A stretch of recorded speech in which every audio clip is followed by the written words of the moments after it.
तो नेक्स्ट है food preservation. Food preservation का मतलब है कि फूड को सुरक्षित रखना। अब लास्ट वीडियो में हमने पढ़ा था कि कुछ माइक्रो ऑर्गेनिजम्स फूड के ऊपर अटैक करते हैं और उसके ऊपर कुछ टॉक्सिक सब्सटेंस बनाते हैं जिसकी वजह से वो ख़राब हो जाता है, और वही फूड अगर हम खाते हैं तो हमें फूड पॉइजनिंग हो सकती है।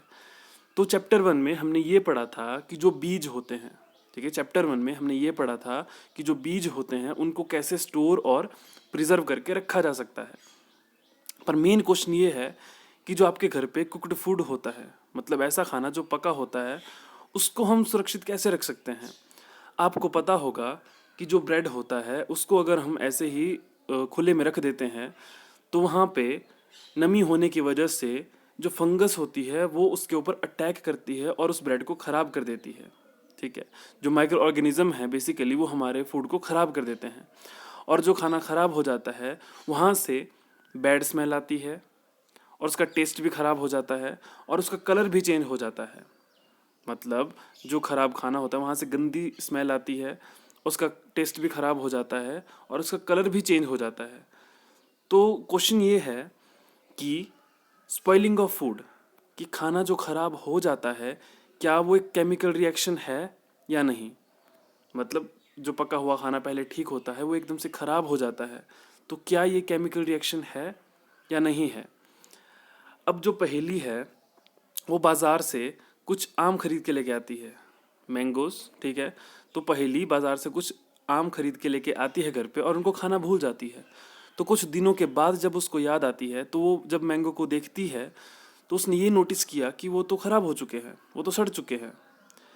पर उसको ये भी पता था कि जो उसकी दादी आम का अचार बनाती है वो काफ़ी लंबे समय तक ठीक रहता है, वो ख़राब नहीं होता है। अब देखो दोनों चीज़ें आम ही है, ठीक है, जो आम है, ठीक है, और जो पिकल है, जो अचार है, वो भी आम का ही है। तो ऐसा कैसे हो सकता है कि जो वो आम लेके आई थी वो कुछ दिनों के बाद ख़राब हो गए थे, पर जो आम का अचार होता है वो काफ़ी लंबे समय तक जो है वो सुरक्षित रहता है। तो ऐसा कैसे हो सकता है, इस चीज़ को लेकर वो बहुत कंफ्यूज थी। ठीक है, अब हम क्या करेंगे इस चैप्टर में आगे, हम कॉमन से मेथड्स को पढ़ेंगे कि घरों में किस तरह से जो फूड है उसको प्रिजर्व करके रखा जा सकता है। मत प्रिजर्व करने का मतलब है कि माइक्रो ऑर्गेनिजम्स के अटैक से फूड को किस तरह से बचाया जा सकता है। अचार में हम नमक या कुछ एसिड प्रिजर्वेटिव्स होते हैं उनको ऐड करते हैं, जिसकी वजह से जो माइक्रोब्स होते हैं, जो माइक्रो ऑर्गेनिजम्स होते हैं वो ग्रो नहीं कर पाते, मतलब वो मर जाते हैं, जिसकी वजह से जो अचार होता है उसको प्रिजर्व करके रखा जा सकता है। कुछ हमारे पास जो प्रिजर्वेटिव्स हैं वो होते हैं सोडियम बेंजोएट, ठीक है, एक ये कॉमन प्रिजर्वेटिव होता है, और दूसरा होता है सोडियम मेटाबाइसल्फाइट। ठीक है, फिर से रिपीट कर देता हूँ मैं, sodium benzoate and sodium metabisulphite. ठीक है, ये कुछ कॉमन से प्रिजर्वेटिव्स हैं जिनको कि मैक्सिमम टाइम जो है वो घरों में यूज़ किया जाता है। ये जो प्रिजर्वेटिव्स होते हैं इनका इस्तेमाल जैम्स और स्क्वैशेस में भी किया जाता है ताकि वो ख़राब ना हो। ठीक है, आई होप आपको समझ आ गया हो। तो फर्स्ट है केमिकल मेथड। कुछ केमिकल्स की मदद से हम फूड को प्रिजर्व करके रख सकते हैं। तो उन केमिकल्स में आते हैं salts and edible oil. Edible का मतलब होता है जिसको हम खा सकते हैं, ठीक है। तो जो नमक होता है और जो खाने वाला तेल होता है ये कॉमन से केमिकल्स हैं जो कि माइक्रो ऑर्गेनिजम्स की ग्रोथ को रोकते हैं। चेक का मतलब होगा यहाँ पे रोकना, मतलब नमक और खाने का जो तेल होता है उसका इस्तेमाल करके हम माइक्रो ऑर्गेनिज्म को बढ़ने से रोक सकते हैं। तो इसीलिए इनको, ठीक है, इन केमिकल्स को जो कि माइक्रो ऑर्गेनिज्म की ग्रोथ को रोकते हैं इनको बोला जाता है प्रिजर्वेटिव्स, क्योंकि ये फूड को प्रिजर्व करने के काम आते हैं। तो इन केमिकल्स को बोला जाता है प्रिजर्वेटिव्स, ये आपको याद होना चाहिए। फिर नेक्स्ट है प्रिजर्वेशन बाय कॉमन सॉल्ट, कि मतलब जो नमक है उसकी मदद से हम फूड को कैसे प्रिजर्व करके रख सकते हैं। अब कॉमन सॉल्ट की मदद से हम मीट और फिश इनको काफ़ी लंबे समय तक प्रिजर्व करके रख सकते हैं। अब कैसे रखा जा सकता है, तो हम क्या करते हैं मीट और फिश को ड्राई सॉल्ट के साथ कवर कर देते हैं जिसकी वजह से वहाँ पे जो बैक्टीरिया है वो ग्रो नहीं कर पाते हैं। तो उसी की वजह से अगर बैक्टीरिया ग्रो नहीं करेंगे तो हमारा जो फूड होगा वो भी ख़राब नहीं होगा। फिर हम क्या करते हैं, आंवला, कच्चे आम और इमली, इनको भी नमक की मदद से हम प्रिजर्व करके रख सकते हैं। आई होप क्लियर हो गया होगा। कुछ डाउट है तो कमेंट बॉक्स में पूछ सकते हैं। फिर नेक्स्ट है प्रिजर्वेशन बाय शुगर, कि मतलब जो शुगर होती है उससे भी हम फूड को प्रिजर्व करके रख सकते हैं। अब इसमें कौन कौन से ऐसे फूड है जिनको प्रिजर्व करके रखा जा सकता है, तो उसके एग्जांपल हैं जैसे कि जैम्स, जेलीज एंड स्क्वैशेस। इनको हम क्या कर सकते हैं, शुगर की मदद से प्रिजर्व करके रख सकते हैं। अब कैसे होता है ये, तो जो शुगर होती है वो जैसे कि फूड के अंदर जो भी मॉइस्चर होता है उसको एक तरह से कम करता है।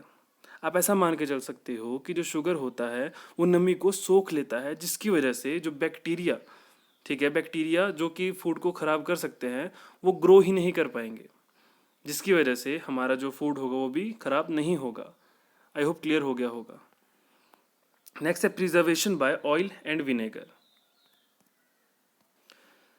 तो ऑयल और विनेगर का यूज़ करके हम अचार को ख़राब होने से बचा सकते हैं, क्योंकि जो बैक्टीरिया होते हैं वो इस एनवायरनमेंट में जहाँ पे ऑयल और विनेगर होता है वहाँ पे वो ज़िंदा नहीं रह सकते।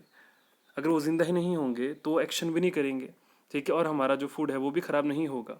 तो कुछ vegetables, fruits, fish and meat, इनको प्रिजर्व करने के लिए इस मेथड का यूज़ किया जाता है, ठीक है, ऑयल और विनेगर का यूज़ किया जाता है। फिर नेक्स्ट है हीट एंड कोल्ड ट्रीटमेंट। आपने मैक्सिमम टाइम नोटिस किया होगा कि आपकी जो माँ है, ठीक है, वो दूध को स्टोर करने से पहले दूध को उबालते हैं, ठीक है। ऐसा क्यों करते हैं कि जो दूध है उसको स्टोर करने से पहले उबाला जाता है, बॉईल किया जाता है, क्योंकि बॉईल करने से क्या होता है कि जो बहुत सारे माइक्रो ऑर्गेनिजम्स होते हैं वो मर जाते हैं। उसी तरह से हम जो फूड होता है उसको रेफ्रिजरेटर में रखते हैं, जिसकी वजह से भी खाना ख़राब नहीं होता है। अब ऐसा क्यों होता है, ऐसा इसीलिए होता है क्योंकि लो टेम्परेचर पे जो माइक्रो ऑर्गेनिजम्स होते हैं उनकी ग्रोथ नहीं हो पाती है, उनको ग्रो करने के लिए थोड़ा ज़्यादा टेम्परेचर चाहिए होता है। तो इसी तरह से जो रेफ्रिजरेटर है उसका इस्तेमाल भी हम फूड को प्रिजर्व करने के लिए कर सकते हैं। अब बुझू का एक क्वेश्चन आ जाता है, वो पूछता है कि जो दूध पैकेट में आता है, जो दुकान से हम खरीदते हैं, वो ख़राब क्यों नहीं होता है। अब उसकी माँ ने उसको बताया होगा कि वो जो मिल्क होता है पैकेट्स में वो पेस्च्योराइज्ड होता है, ठीक है, जो दूध हम दुकान से खरीद के लाते हैं पैकेट में वो एक्चुअली पेस्च्योराइज होता है। अब क्वेश्चन एक और अराइज हो जाता है कि पेस्च्योराइजेशन होती क्या है। इसको ध्यान से समझना, इस प्रोसेस को ध्यान से समझना। पेस्चराइजेशन में क्या होता है कि जो भी दूध होता है, ठीक है, उसको 70 डिग्री सेल्सियस के ऊपर, मतलब उसको बॉयल नहीं किया जाएगा, 70 डिग्री सेल्सियस के ऊपर उसको 15 से 30 सेकंड तक जो है वो गर्म किया जाएगा, ठीक है।